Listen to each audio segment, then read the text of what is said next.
بسم اللہ الرحمن الرحیم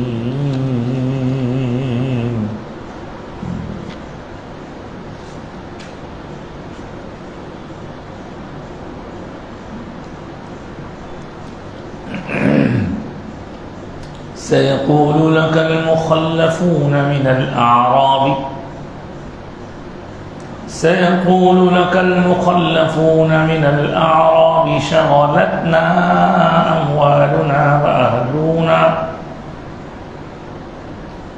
شغلتنا أموالنا وأهلنا فاستغفر لنا يقولون بألسنتهم ما ليس في قلوبهم قل فمن يملك لكم من الله شيئا إن أراد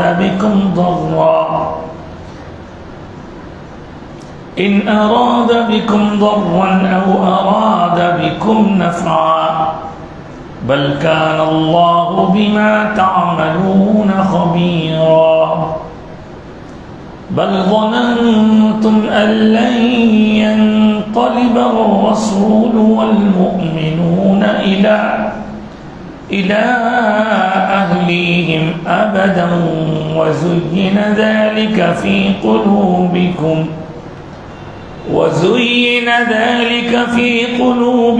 وظننتم ظن السوء وكنتم قوما بورا ومن لم يؤمن بالله ورسوله فإنا أعتدنا للكافرين سعيرا ولله ملك السماوات والأرض يغفر لمن يشاء ويعذب من يشاء وكان الله غفورا رحيما صدق الله العظيم وصدق رسوله النبي الأمين الكريم ونحن على ذلك لمن الشاهدين والشاكرين.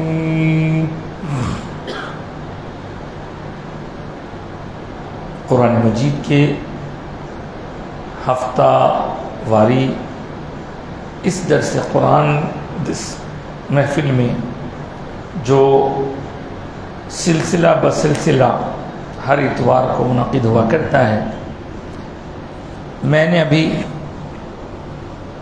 سورہ فتح کی آیت نمبر 11، 12، 13 اور 14 4 آیتیں میں نے آج تلاوت کی ہیں، اور یہ سورہ فتح یا فتح 48 نمبر کا سورہ ہے، 48 نمبر کا سورہ، جو 26ویں پارے میں شروع ہو کر 4 رکوعات ہیں اس کے، اور 26ویں پارے میں ہی ختم ہو جاتا ہے. اس کے جو 4 رکوع ہیں، ان 4 رکوعوں میں سے ایک رکوع مکمل ہو چکا ہے. آج میں نے دوسرا رکوع پڑھنے کی سعادت حاصل کی ہے. کیا کچھ اس میں اللہ رب العزت فرما رہے ہیں اور اس سے ہم کو کیا سبق ملنے والا ہے وہ سب دیکھیں گے، لیکن اس سے پہلے ایک بار باغ بلند درود و سلام کا نذرانہ حضور اقدس صلی اللہ علیہ وآلہ وسلم کی بارگاہ مقدسہ میں پیش کرنے کی سعادت حاصل کرتے ہیں. اللہم صلی علی سیدنا و مولانا محمد وعلی آلہ وصحبہ صلاة دائمة مقبولة تؤدی بها عنا حقہ العظیم. سیقول، یہ سیقول کا ورڈ قرآن مجید کے دوسرے پارے کے شروع میں بھی ہے، سیقول السفہاء. اسی طرح اور بھی مقامات پر اس میں بھی 2-3 جگہ ہے، اور 8ویں پارے میں بھی ملے گا. تو سیقول کا مطلب کیا ہے؟ یقول کہتے ہیں، کہتے ہیں یا کہیں گے، اس لفظ کے لیے استعمال ہوتا ہے یقول. اور جب اس کے ساتھ سین کا پریفکس لگتا ہے تو اس کو وہ کام فیوچر کے بارے میں فکس ہو جاتا ہے. تو اب یہاں بتایا جا رہا ہے سیقول، ان قریب آپ سے کہیں گے، یہ فیوچر میں ایسا ہوگا، ان فیوچر کہیں گے، لکا آپ سے، کون کہیں گے؟ المخلفون، مخلفون کہیں گے. کس کو کہتے ہیں مخلفون؟ اب یاد کرتا ہوں. من الاعراب، اعراب میں سے مخلفون کہیں گے. شغلتنا، ہم کو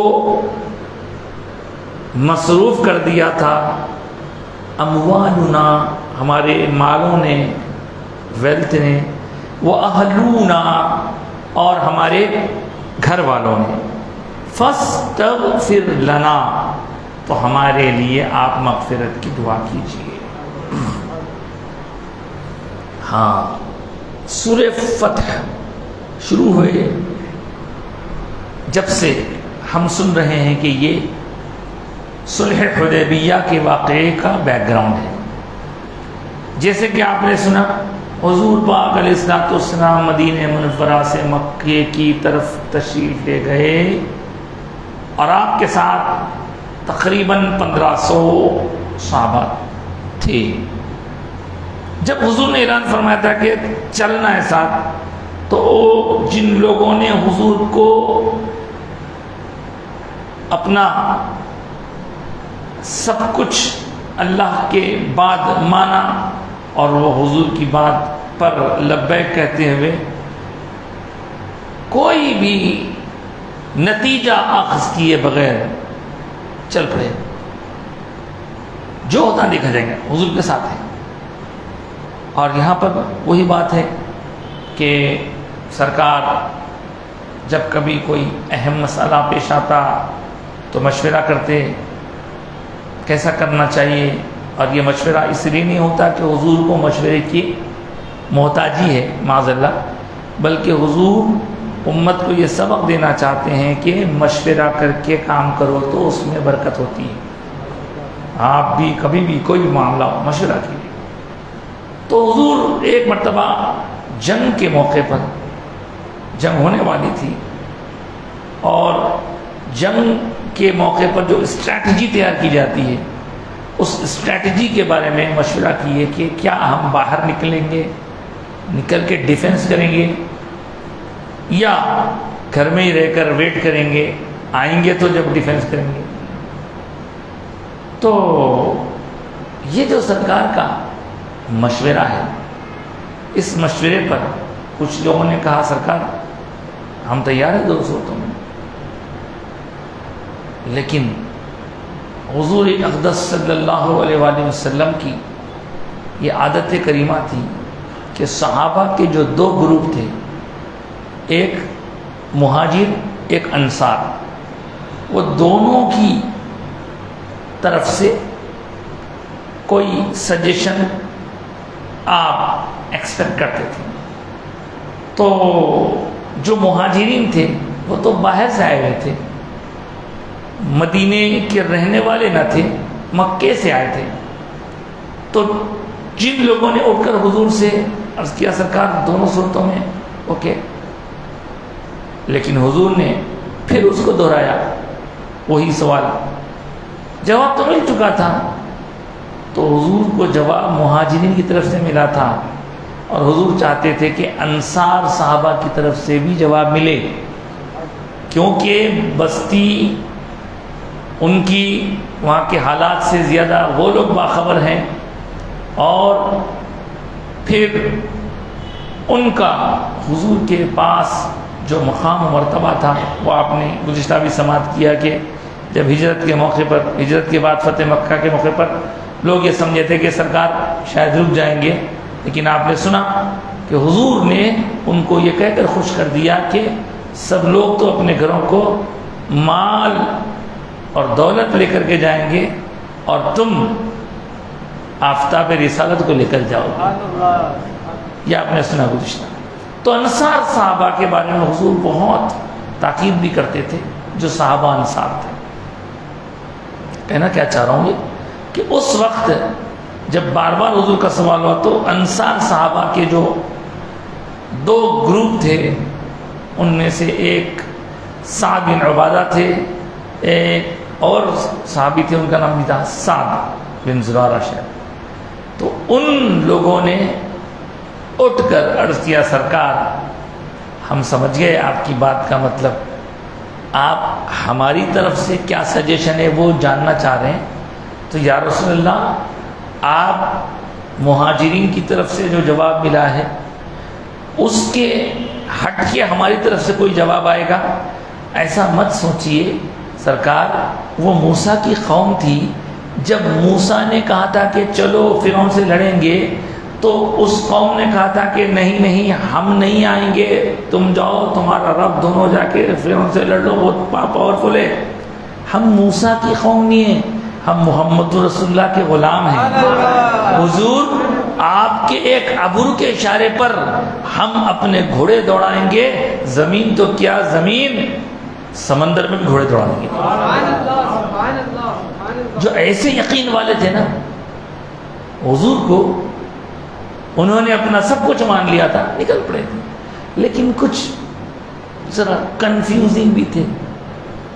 تو جو 1500 سرکار کے ساتھ جا چکے تھے وہ تو جا کے اتنا بڑا انعام پا کے آئے کہ اللہ نے ان کے اس ایکٹ کی تعریف کی کہ درخت کے نیچے انہوں نے حبیب آپ سے بیعت کی اور آپ سے بیعت کرنے والوں سے اللہ راضی ہو گیا، اور وہ بیعت جب آپ کر رہے تھے تو ان کے اوپر آپ کا ہاتھ نہیں تھا بلکہ اللہ کا ہاتھ تھا. اتنا بڑا ان کو شرف مل گیا. اب یہ جو لوگ نہیں گئے پیچھے رہ گئے ان کو مخلفون سے یاد کیا گیا. نہیں گئے سرکار کے ساتھ، کیا سوچ کے نہیں گئے؟ انہوں یہ سوچے یہ جو جانے والے ہیں یہ نادانی کر رہے ہیں، مکے والے چھوڑ دیں ان کو، یہ لوگ پورے معاذ اللہ استغفر اللہ موت کے منہ میں جا رہے ہیں، بچ کے کوئی بھی نہیں آئیں گا. یہ تھا ان کا خیال. اللہ تو سب جانتا ہے، اور اللہ کے کرم سے اللہ کے بتانے سے حضور کو بھی معلوم ہوتا ہے. تب کہا سرکار جب واپس آئے تو آ گئے وہ لوگ جو نہیں گئے تھے، پیچھے رہ گئے تھے. جو ساتھ چلے گئے خوش نصیب، جو پیچھے رہ گئے تھے اور وہ اطراف و کناف کے چھوٹے چھوٹے گاؤں میں رہتے تھے لوگ. تو اعراب گاؤں والے کو کہتے ہیں. تو ان میں سیقول المخلفون جو پیچھے رہ گئے تھے، وہ پیچھے رہ جانے والے گاؤں کے افراد حضور کی خدمت میں حاضر ہوئے. کب؟ جب سرکار صلح حدیبیہ سے واپس آئے حاضر ہوئے. حاضر ہو کے اب اپنی صفائی پیش کر رہے ہیں. نہیں سرکار ہم تو آپ کے فرمانے پر آنا چاہ رہے تھے، مگر کیا ہے ذرا تھوڑا جو ہے شغلتنا اموالنا، ہمارے مال، ہماری کھیتیوں، ہمارے بال بچوں اور ہمارے گھر والوں کی حفاظت کے لیے کوئی نہیں تھا، تو ہم لوگ ان کی حفاظت کے لیے ہوئے سرکار. اب ہم جو آپ کے ساتھ نہیں چلے اس پر آپ ہمارے لیے دعائیں مغفرت کیجیے. تو یہ بعض لوگ کہتے ہیں کہ منافقین تھے، ان کا نفاق تھا، ظاہر کچھ اندر کچھ، اور آگے معلوم ہوگا کہ اور کیا سوچے تھے لوگ. اللہ پاک ان کے بارے میں فرما رہا ہے یقولون بألسنتہم، وہ جو کہہ رہے ہیں، یقولون وہ کہہ رہے ہیں اپنی زبانوں سے، ما لیس فی قلوبہم، یہ وہ بات کہہ رہے ہیں جو ان کے دلوں میں نہیں ہے. دلوں میں کچھ اور ہے، زبان پہ کچھ اور ہے. دلوں میں منافقت بھری ہوئی ہے. ڈبل گیم، منافقت. اور اس کے بعد اللہ نے فرمایا آپ تو اتنا کہہ دیجئے قل. اب یہ جو قل جو ہوتا ہے قرآن مجید میں بار بار قل آتا ہے، اور اس قل کے بارے میں آپ یہ جانتے ہیں کہ کئی قل ہیں، ان میں سے 4 قل مشہور ہیں. جن کو پورا قرآن یاد نہیں ہے وہ لوگ 4 قل بولتے ہیں. 4 قل بولتے ہیں، قل یا الکافرون، قل اللہ احد، قل اعوذ برب الفلق، قل اعوذ برب الناس. اب جن کو پتہ ہے، جن کو نہیں ہے وہ لوگ سمجھتے ہیں پورے قرآن میں 40 قل ہیں. تو کئیوں قل ہیں. قل کا مطلب کیا ہے؟ قل کا مطلب کیا ہے؟ قل کا مطلب ہے اے حبیب آپ کہہ دیجئے، آپ بولیے، آپ سنا دیجئے، آپ فرمائیے۔ تو یہ قل قرآن میں بہت سے مقامات پر آپ کو ملے گا، وہاں اللہ تعالیٰ کا ڈائریکٹ حضور سے خطاب ہے۔ ہاں کئی جگہ الگ بھی ہوگا لیکن زیادہ تر ایسا ہی ہے، اللہ نے حبیب آپ کہہ دیجئے قل، حتیٰ یہ کہ یہ ساری باتوں کے ساتھ ساتھ، ان ساری باتوں کے ساتھ ساتھ جو سب سے امپورٹنٹ میٹر ہے، وہ امپورٹنٹ میٹر بھی اللہ تعالیٰ خود سے نہیں فرمایا، خود سے نہیں فرمایا، خل کے ساتھ فرمایا۔ خود سے فرما سکتا تھا جس طرح اس نے کہا انی اللہ، بے شک میں ہی خدا ہوں، لا الہ الا انا فاعبدنی، میرے سوا کوئی معبود نہیں، بس میری عبادت کرو۔ یہ جس طرح اس نے خود سے فرسٹ پرسن کے طور پر ارشاد فرمایا، ویسی ہی یہ اللہ اپنے کلام میں ارشاد فرما سکتا تھا، انا اللہ احد انا الصمد لم الد ولم اولد ولم اکن لہ، کچھ بھی بول سکتا تھا اللہ تعالیٰ۔ اس کا مطلب کیا ہوگا؟ میں اللہ ہوں، میں صمد ہوں، میں کسی کو پیدا نہیں کرا، نہ میں کسی سے پیدا ہوا۔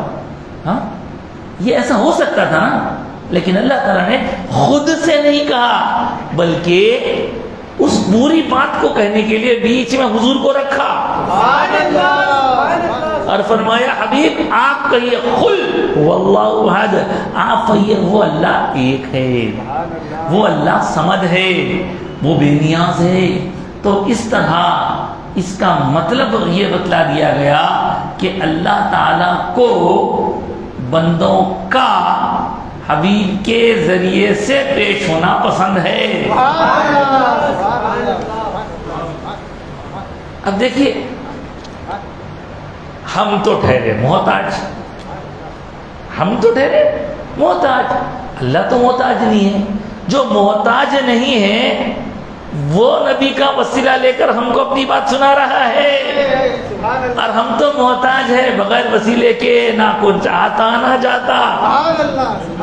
جو کچھ ملا حضور کے وسیلے سے ملا، جو کچھ ملے گا سرکار کے وسیلے سے ملے گا۔ اب کوئی نادان بولے بھائی جو ملنا تھا مل گیا، ابھی ملے گا کیا مطلب؟ تو آپ ذرا اپنا کریکشن کیجئے، ملے گا مطلب آپ مل گیا کا مطلب آپ سمجھ رہے ہیں کہ حضور جو دینا تھا لا کے دے دیے؟ جی نہیں، جو دینا تھا لا کے دے دیے نہیں، دے دیے بھی، دے رہے بھی، دیں گے بھی۔ ارے یہ کیسی بات کر رہے ہیں آپ؟ کیا رسول اللہ کو اللہ بنا دے رہے ہیں؟ استغفر اللہ معاذ اللہ، ہم کیسے بنائیں گے سر؟ اللہ نے رسول کو بنایا ہے، رسول کو اللہ ہم کیسے بنا سکتے ہیں؟ اللہ نے رسول کو بنایا ہے، بنا کر خالق کل نے آپ کو مالک کل بنا دیا۔ دونوں جہاں آپ کے قبضہ و اختیار میں ہیں، جس کو چاہے جو چاہے دے دو محبوب۔ سمجھے آپ کیا بولے؟ ہمارے خواجہ شوق صاحب بولے، بہت اچھے شاعر ہیں، انتقال ہو گیا، کون و مکاں کی اتنی کل کائنات ہے، کون و مکاں کی اتنی کل کائنات ہے، نور نبی نہیں تو نہ دن ہے نہ رات ہے۔ آگے سنیے جو بات بولنے کے لیے سنا ہوں، دن رات مل رہی ہیں دو عالم کو نعمتیں، دن رات مل رہی ہیں دو عالم کو نعمتیں، اللہ دے رہا ہے محمد کا ہاتھ ہے۔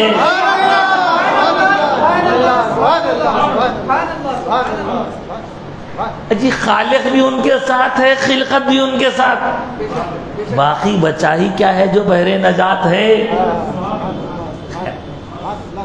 وہ ان کی ایک نعت ہے، واہ واہ واہ واہ، تو سب اللہ تعالیٰ جو دیتا ہے، حدیث پاک ہے، انما انا قاسم واللہ یعطی، بے شک میں تقسیم کرنے والا ہوں، دینے والا اللہ ہے، دیتا اللہ ہے، تقسیم نبی فرماتے ہیں۔ آج بھی جو نعمتیں مل رہی ہیں وہ سرکار کا صدقہ ہے، اور خبر میں بھی سرکار کی صورت دیکھ کے پہچانیں گے تو نعمتیں ملیں گے۔ قیامت کے دن بھی حضور عطا فرمائیں گے، شفاعت کا تحفہ عطا فرمائیں گے، شفاعت فرمائیں گے تو ہم چھپ سکیں گے، چھپ پائیں گے۔ تو یہ آپ اپنے جیسا مت سمجھیے، جو ملا وہ سرکار سے ملا، جو مل رہا ہے اللہ سرکار کے ذریعے دے رہا ہے، اور جو کچھ ملے گا اللہ سرکار کے محبت میں وسیلے سے عطا فرمائے گا۔ تو صاحب قل، آپ کہہ دیجئے فَمَن يَمْلِكُ لَكُم مِّنَ اللَّهِ شَيْئًا، اب اللہ سے ہٹ کے کون تمہارا مالک ہے؟ ہاں، اللہ ہی مالک ہے تمہارا، اور تم جو ملکیت ہو اللہ کی ملکیت ہو، اللہ کے سوا تو کوئی پاورفل نہیں ہے۔ کون ہے وہ جو تم کو اپنا ملکیت بنا سکے؟ اللہ ہے، اب وہ اللہ ہی ان اراد بکم ضرا او اراد بکم نفعا، اللہ کی مرضی، اگر وہ اللہ ارادہ کرا تمہارے بارے میں نقصان پہنچانے کا، سزا دینے کا، تو اس کی مرضی، او اراد بکم نفعا، یا اللہ تعالیٰ اگر چاہے تو تمہارے ساتھ نفع فائدہ پہنچائے۔ تم لوگ آ کے مجھے جو سنا رہے ہو کہ آپ اللہ سے ہماری مغفرت کیجیے کیونکہ ہم ایسا کرے ایسا کرے ایسا کرے، تو اللہ تعالیٰ کو سب معلوم ہے، اللہ تمہارا مالک ہے، تم ان کی ملکیت ہو۔ اب یہ اللہ پر ڈیپینڈ ہے، چاہے تو وہ تمہیں معاف کرے، چاہے تو وہ تمہیں سزا دے۔ یہ کہہ دیجیے ابھی، بل کان اللہ بما تعملون خبیرا، بلکہ اللہ تعالیٰ تو تمہارے سارے کاموں سے باخبر ہے۔ اب کیا کیا کام کرے تھے لوگ، سنیے آگے، بل ظننتم، ارے بلکہ تم نے تو یہ گمان کیا تھا، تم نے تو یہ سوچ رکھا تھا، تم نے تو یہ اپنے دماغ میں بٹھا لیا تھا، ان کہ لن ينقلب الرسول والمؤمنون الى اہلہم، کہ رسول پاک صلی اللہ علیہ وسلم اور مومنین اپنے گھر والوں کی طرف لوٹ کر آنے والے ہی نہیں ہیں۔ یہ گمان کر کے بیٹھے تھے یہ لوگ جا رہے ہیں، ابھی عرض کیا نام ہے، جو جا رہے ہیں اب یہ نہیں آئیں گے، یہ موت کے منہ میں جا رہے ہیں، مومنہ سب آئیں گے ہی نہیں گھر کو، تو انہوں نے ایسا سوچ رکھا تھا ابداً کبھی نہیں آئیں گے، یہ سوچ کے تو ساتھ نہیں گئے۔ دیکھیے وہاں اللہ نے جو فرمایا تھا کہ تمہارے دل میں کچھ ہے، زبان پہ کچھ ہے، زبان پہ جو ہے ان کا قول، لیکن دل میں جو ہے وہ یہاں کھول رہے ہیں اللہ تعالیٰ، ان کے دل میں تو یہ تھا دل میں، یہ لوگ جا رہے ہیں واپس آنے والے نہیں ہیں، کبھی نہیں آئیں گے لوگ اپنے گھر والوں کے پاس، اپنے گھروں کو نہیں آئیں گے۔ تو جب بندہ کوئی گمراہی میں گرنا چاہتا ہے تو کبھی کبھی اس کو مہلت دی جاتی ہے، اور کبھی تو بعض برے کام اس کے لیے ڈیکوریٹ کر دیے جاتے ہیں۔ وہی کہہ رہے ہیں اللہ تعالیٰ، وَزُيِّنَ ذَلِكَ فِي قُلُوبِكُمْ، اور یہ تمہارے دلوں میں اچھا سجا کے بیٹھا لیے تم، وَظَنَنْتُمْ ظَنَّ السَّوْءِ، اور تم نے جو سوچا نا وہ بہت بری سوچ تھی۔ حضور کو ایک طرف تو ماننے کی بات کرتے ہو، اور دوسری طرف حضور کے بارے میں یہ خیال کرتے ہو، یہ گمان کرتے ہو کہ یہ گئے ہیں اب آئیں گے نہیں، واپس نہیں آئیں گے معاذ اللہ۔ تو یہ سچی محبت کہاں ہے؟ سچی محبت تو ہر حال میں حضور سے اپنے تعلق کو مضبوط کرنا ہے، سامنے غیاب میں سب کچھ۔ آگے فرمایا وَكُنْتُمْ قَوْمًا بُورًا، اور تم لوگ وہ ہو، ایسی قوم ہو جو ہلاک ہونے والی ہے، ہلاک ہونے والی ہے، تباہ ہونے والی ہے۔ آگے فرمایا وَمَن لَمْ يُؤْمِن بِاللَّهِ وَرَسُولِهِ، اور وہ جو اللہ اور اس کے رسول پر ایمان نہیں لایا تھا، جو کوئی اللہ اور اس کے رسول پر ایمان نہیں لاتا، فَإِنَّا أَعْتَدْنَا لِلْكَافِرِينَ سَعِيرًا، تو بے شک ہم نے تیار کر کے رکھا ہے کافروں کے لیے دردناک سخت ترین عذاب، دیکھتی آگ کا عذاب۔ کن کے لیے؟ کافروں کے۔ اللہ ہم کو اس سے محفوظ رکھے اور اس کے نیک پیارے چہیتے فرما بردار، اس کے حبیب کے اطاعت گزار وفادار بندوں میں شامل فرما۔ آگے کی آیت ہے وَلِلَّهِ مُلْكُ السَّمَاوَاتِ وَالْأَرْضِ، اور اللہ ہی کا ہے جو کچھ آسمان اور زمین میں ہے۔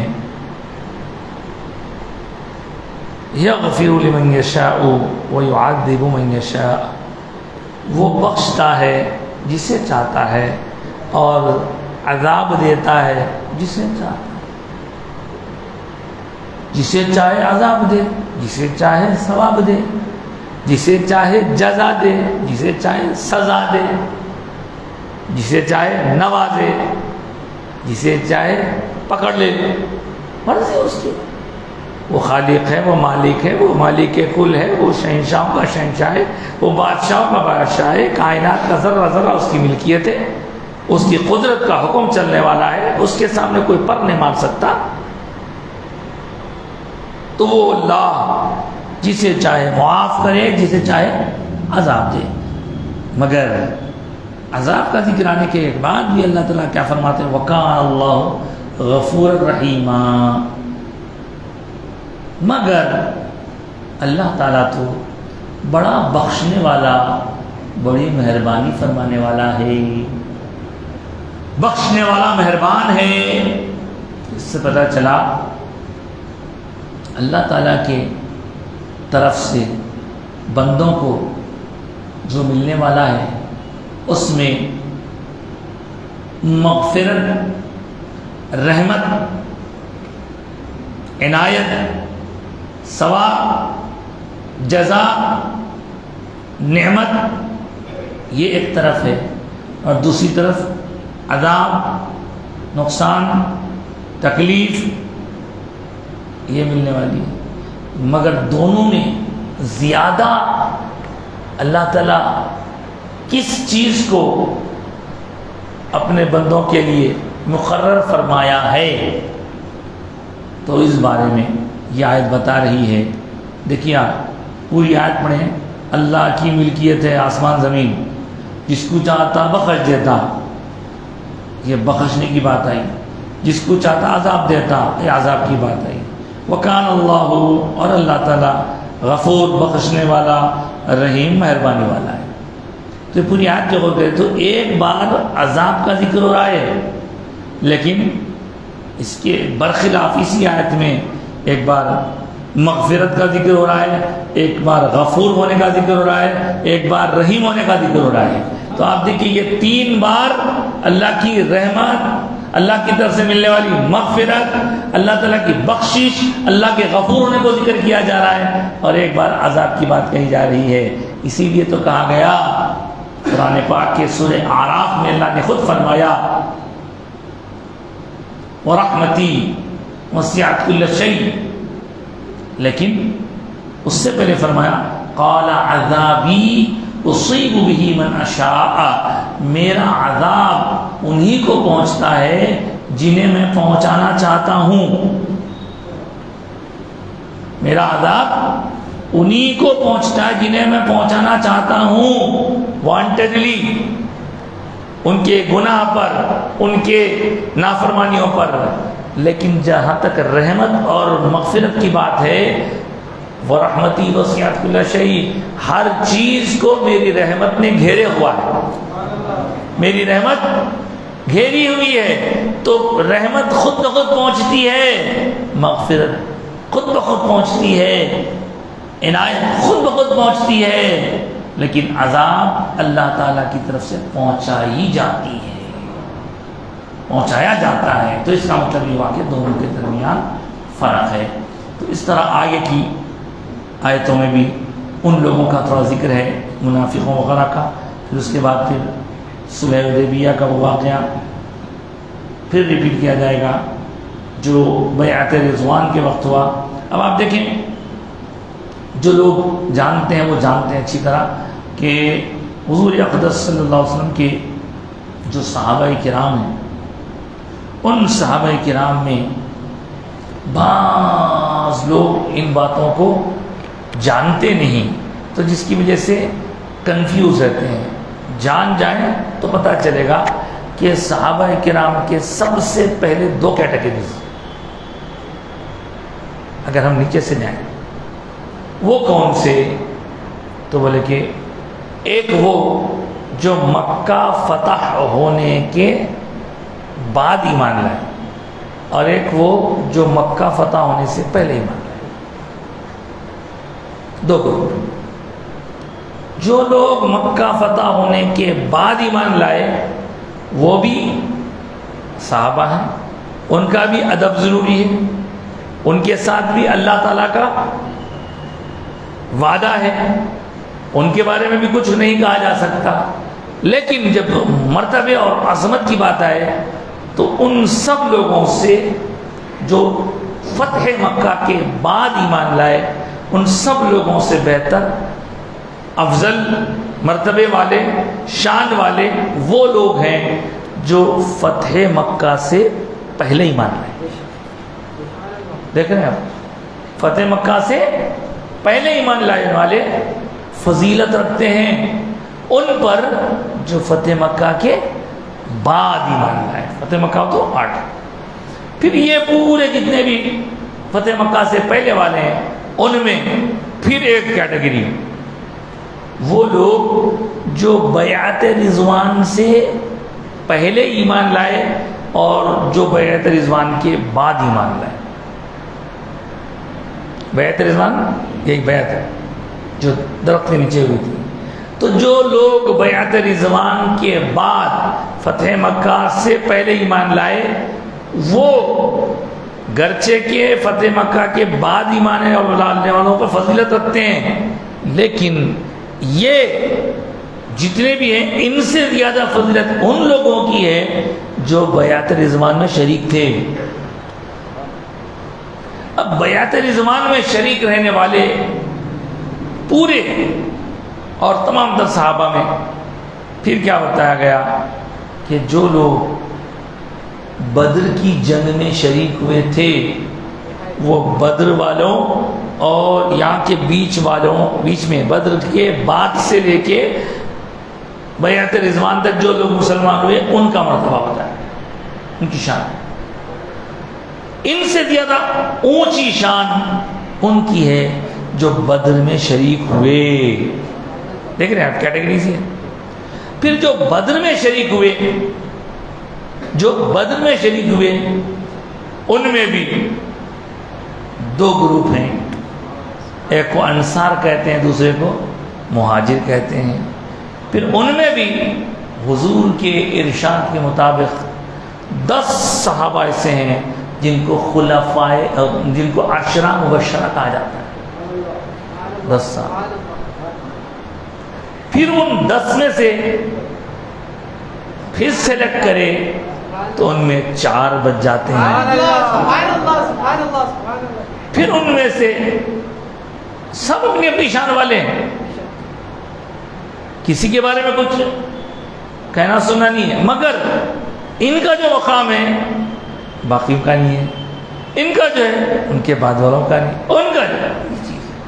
تو 4 جو بچے وہ 4 میں اہل سنت والجماعت کے عقیدے کے حساب سے پوری امت میں تمام نبیوں کے بعد جو مرتبے میں بلند ہے خلیفہ اول حضرت سیدنا ابو بکر صدیق رضی اللہ۔ دیکھ رہے ہیں آپ کتنے کیٹیگریز ہو گئے، مگر سب صحابہ ہیں۔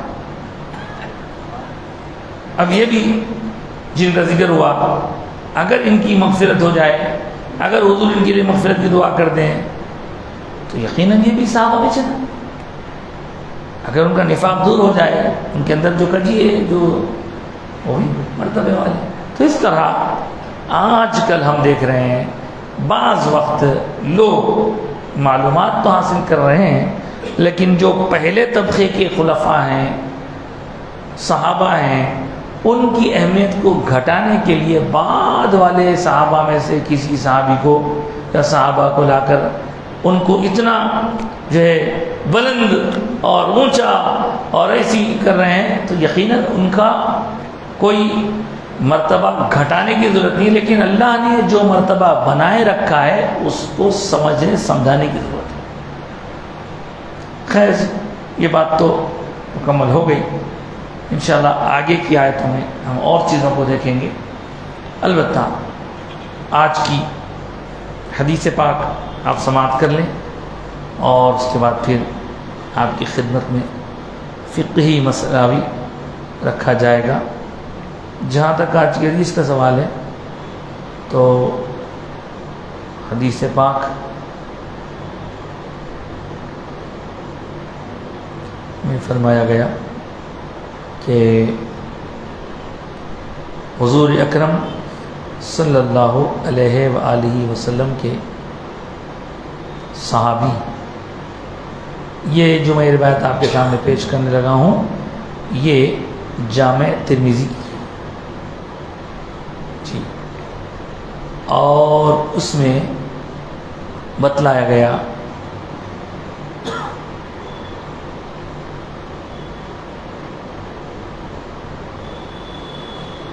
جی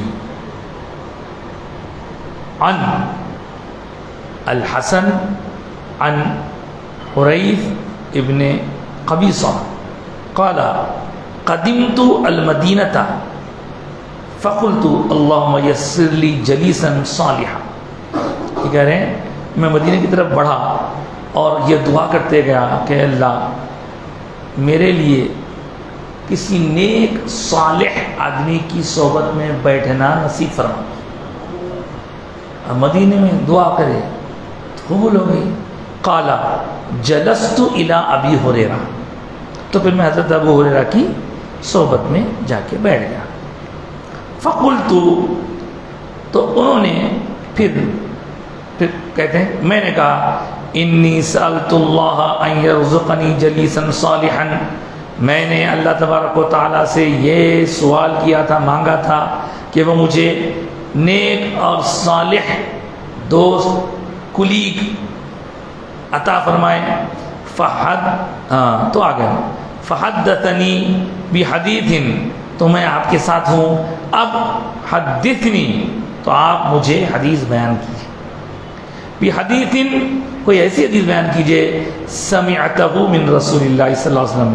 اب دیکھیے وہاں سے میں آپ کی صحبت میں اللہ میں کو بھیج دیا، میں دعا کر رہا تھا کہ اچھا نیک صالح ہونا، تو آپ نے بھیج دیا۔ اب آپ نے جو وہ سرکار اکرم صلی اللہ علیہ وسلم سے احادیث سماعت کی ہیں ان میں سے کچھ حدیث مجھے بھی بیان کیجیے۔ صحابہ سے آپ وہ کہنے لگے، اللہ اکبر، کہنے لگے کہ لعل اللہ ان ينفعنی بہ، تاکہ ہم اس سے فائدہ اٹھائیں۔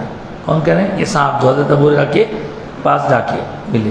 فقالا، تو انہوں نے کہا، حضرت ابو ہریرہ رضی اللہ تعالیٰ عنہ نے کہا سمعت رسول اللہ صلی اللہ علیہ وسلم یقول، میں نے رسول پاک صلی اللہ علیہ وسلم کو یہ فرماتے ہوئے سنا، کہتے تھے ان اول ما يحاسب به العبد يوم القیامة من عمله صلاته۔ اللہ اکبر، بہت اہم بات سنا ہوں آپ کے سامنے۔ بے شک کسی بندے کا قیامت کے دن جو حساب لیا جائے گا تو سب سے پہلے اس کے عمل میں سے اس چیز کا حساب لیا جائے گا جس کو صلاۃ کہتے ہیں۔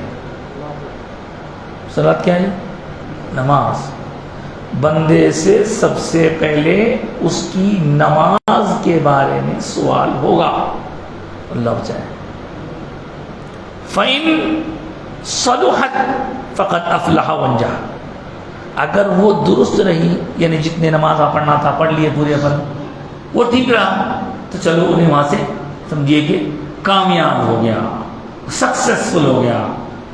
وَإِن فَسَدَتْ، اور اگر اس میں ہی کچھ خرابی رہ جائے، نماز کے معاملے میں گڑبڑ رہی، فقد خاب و خسرا، تو پھر اس کے اندر اس کا گھاٹا بھی ہے، نقصان بھی ہے۔ آگے سنیے، فَإِنْ انتقص من فریضته شیء، اور اللہ کی مہربانی دیکھیے، اس کا کرم، اس کی عنایت دیکھیے۔ فرماتے ہیں میرے آقا سرکار نے ارشاد فرمایا، اگر اس بندے کے عمل کی کتاب میں، نمازوں میں کچھ کمی رہ جائے، فرض نمازوں میں کچھ کمی رہ جائے، تو قال الرب عز وجل، رب کائنات خود فرمائے گا،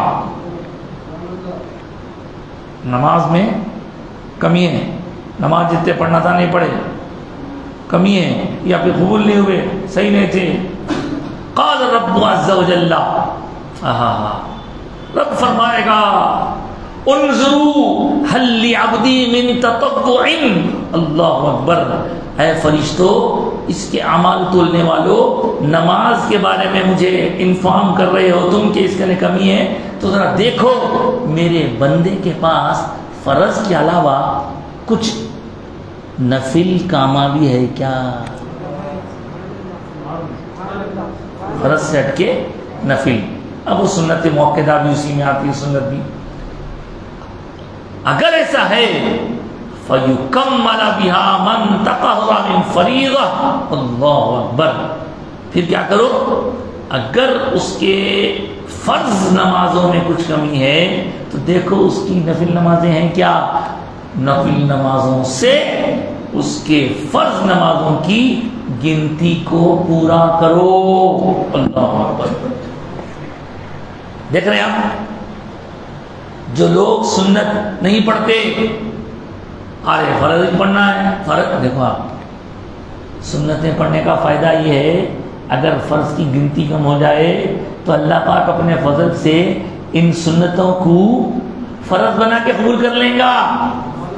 یہ ایسی بات ہے، سمجھانے کے لیے عرض کر رہا ہوں، پوری طرح تو فٹ نہیں ہوتی، لیکن ہم ٹوٹے پھوٹے، ہم ناقص لوگ اللہ کی بارگاہ میں جب دعا کا سورہ پڑھتے ہیں، الحمدللہ رب العالمین، سارے تعریفیں اللہ کے لیے جو سارے عالمین کا رب ہے، الرحمن الرحیم، جو سارے عالمین کا رب ہے اور بڑا مہربان ہے، رحمان ہے، مالک یوم الدین، روز جزا کا مالک ہے، قیامت کے دن کا فیصلے کرنے کا مالک ہے، ایاک نعبد و ایاک نستعین، اے اللہ تیری ہی ہم عبادت کرتے ہیں، تجھی سے ہم مدد مانگتے ہیں، تو یہ ہم کیا ہے؟ یہ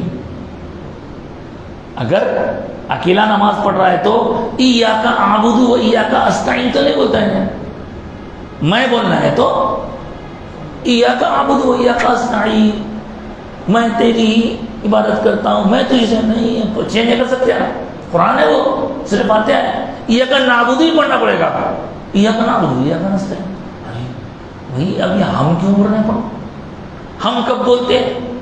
ہم بولنے کے الگ الگ موقع رہتے۔ نمبر ایک، جب پلورل فارم میں پڑھ رہے ہیں تو ہم بولتے ہیں، لیکن اگر کوئی سنگولر ہے اور ہم بول رہا ہے تو شان بتا رہا ہے،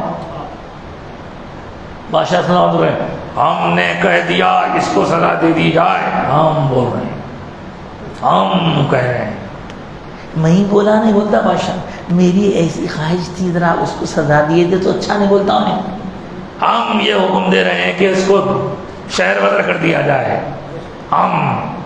یہ ہم میں پاور ہے۔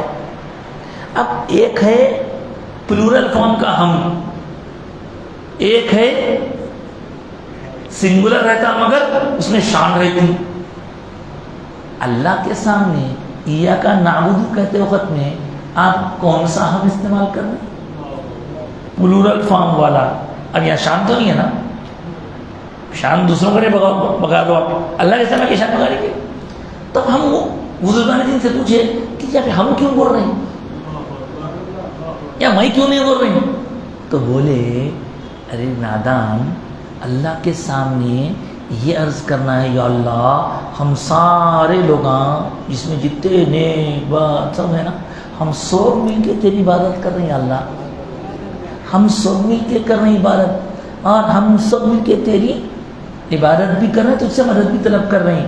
اب ہم نے صالحین، اولیاء، قطب، ابدال، ولی، کیسے کیسے محدثین اور فقہاء اور صوفیاء اور عارفین کیسے کیسے آئیں گے.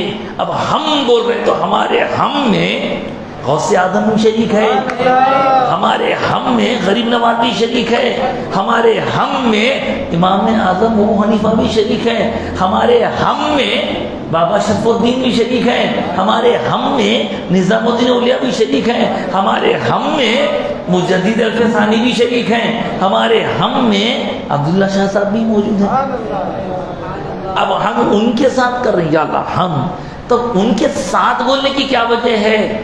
ہم لوگوں کا عمل اتنا ناقص ہے، دکھانے کے قابل نہیں ہے. ان بڑوں بڑوں کو سامنے رکھ کے ہم پیچھے رہ کے یا اللہ ہم بول رہے ہیں، تاکہ ہم ناقص ہیں، ہم بالکل بیکار عبادت کرنے والے ہیں، مگر ان بڑوں کے صدقے میں ہم کو بھی قبول کریں.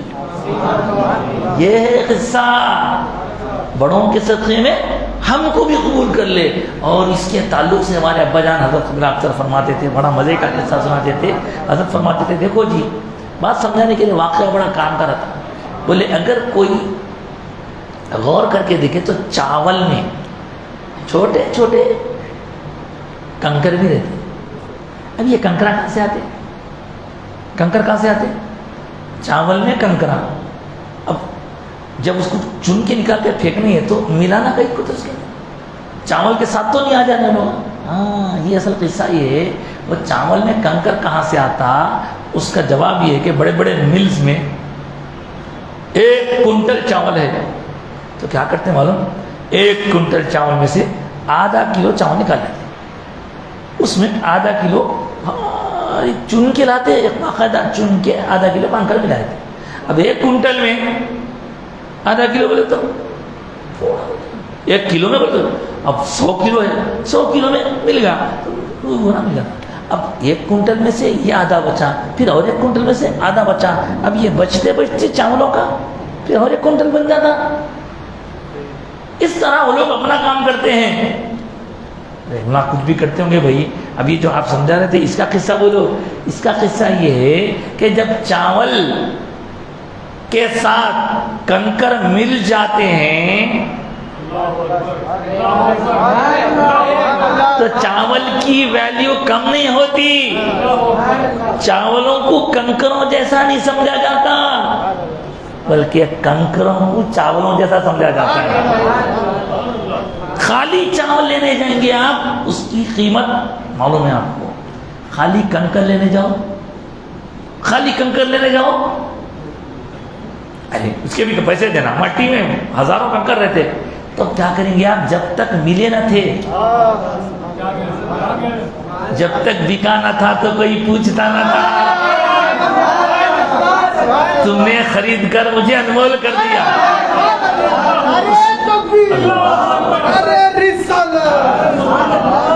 اب اس میں مل گئے.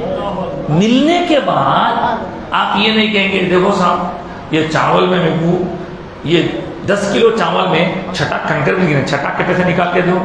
نہیں بولتے ہیں آپ نہیں بولتے، آپ پورے مل کے لینا پڑتا. تو پتا چلا جو ریٹ چاول کا وہی ریٹ کنکر کا. کیا کنکر چاول بن گئے؟ نہیں، بلکہ کنکروں نے چاولوں کی صحبت اختیار کی. یہی راز ہے اولیاء اللہ کی قربت کا، صحبت کا. سمجھا؟ اللہ پاک ایسا فضل فرمانا. دیکھو ہمارے نمازوں میں جو فرض ہیں وہ تو فرض ہیں، لیکن جو فرض نہ تھے ان سنتوں کو فرض بنا کر اپنی بارگاہ میں قبول فرما لائی، اس کی عنایت. اس کے بعد فرمائے یہ انداز دیکھو صاحب آپ، انظروا هل لعبدی من تطوع، تو دیکھو میرے بندے کے کھاتے میں کچھ نفلہ ہے کیا، کچھ ایکسٹرا عمل بھی ہے کیا. فرض تو فرض ہے تو ملا کے اس کو شامل کر لو. اللہ اکبر. تو یہ حدیث مبارکہ ترمذی شریف کی حدیث ہے، دل کو چھو لینے والی حدیث ہے، ایمان کو تازہ کرنے والی حدیث ہے. اللہ کی محبت کو دلوں میں بڑھانے والی حدیث ہے، عبادت کی طرف راغب کرنے والی حدیث ہے، فرض کے ساتھ سنتوں کو دل جمعی کے ساتھ پابندی کے ساتھ پڑھنے کی رغبت دلانے والی حدیث ہے۔ اب وہ لوگ جو صرف فرض پڑھ کے چلے جاتے ہیں، بڑے لوگ ہوں گے بھائی ان کو ضرورت ہی نہیں ہے، پورے نمازات ان کے قبول ہو رہے ہیں، ان کو نفلوں کی ضرورت ہی نہیں ہے۔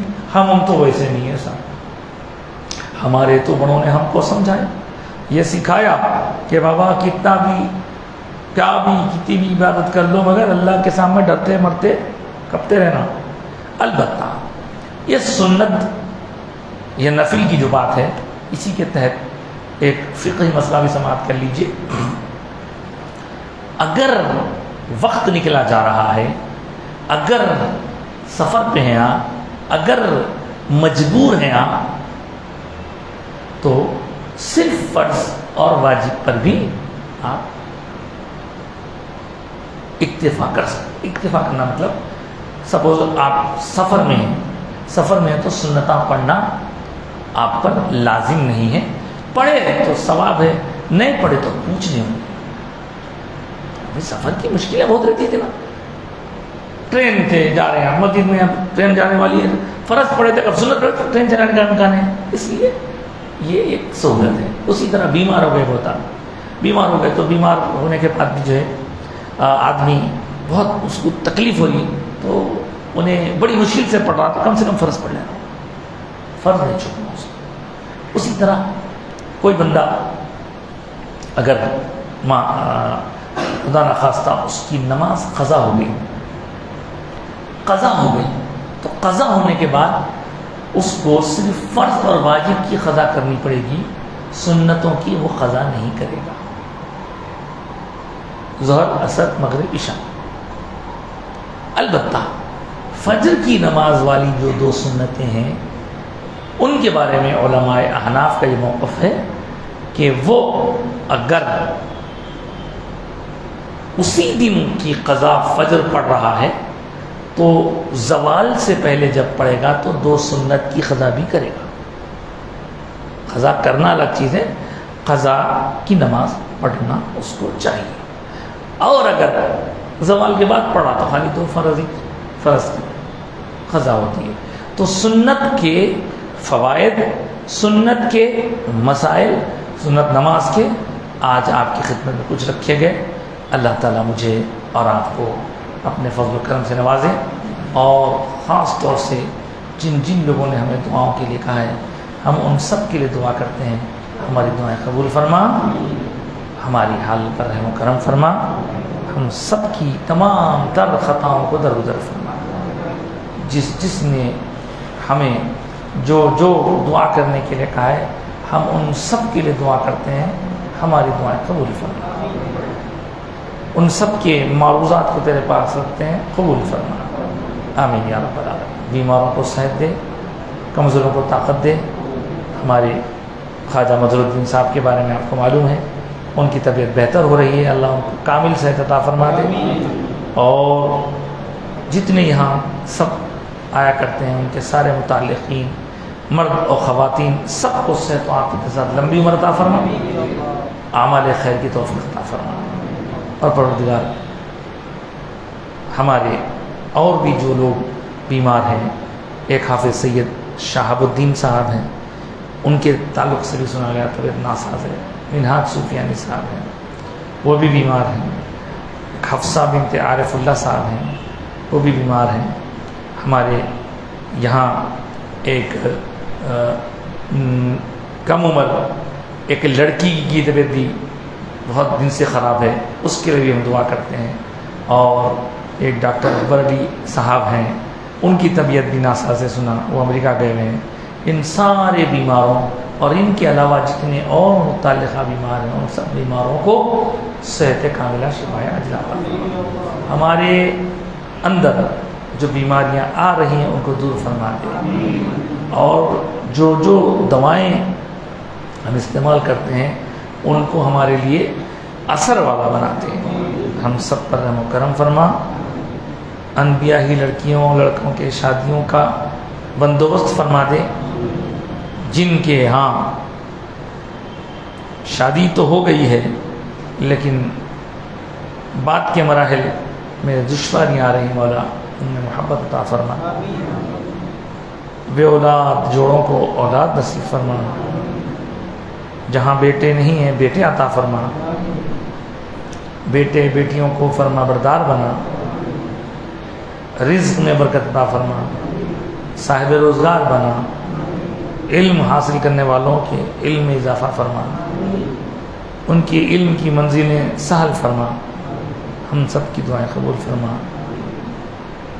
بزرگوں کی فیضان سے ہم کو مالا مال فرما، مرحومین کی مغفرت فرما، ان کے درجات بلند فرما، حسنات قبول فرما، مشکلیں آسان فرما دے، ہماری پریشانیاں دور فرما دے، ہماری طرف بڑھنے والی آسمان سے زمین سے جو بلائیں آتی ہیں اللہ ان بلاؤں کو دور فرما دے، ہمارے جان مال عزت آبرو املاک جائیداد افراد نسلوں اور اسلام اور ایمان کی حفاظت فرما، آمین یا رب العالمین یا رحمن الرحیم یا اکرم الاکرمین یا مجیب السائلین یا من الخائفین یا غیاث المستغیثین اغثنا بجاہ نبیک المصطفیٰ وحبیبک المجتبی صلی اللہ علیہ وسلم وبوسیلۃ الشیخ سیدنا عبد القادر حسنی حسین قدس اللہ تعالی سر العزیز برحمتک یا ارحم الراحمین والحمد للہ رب العالمین.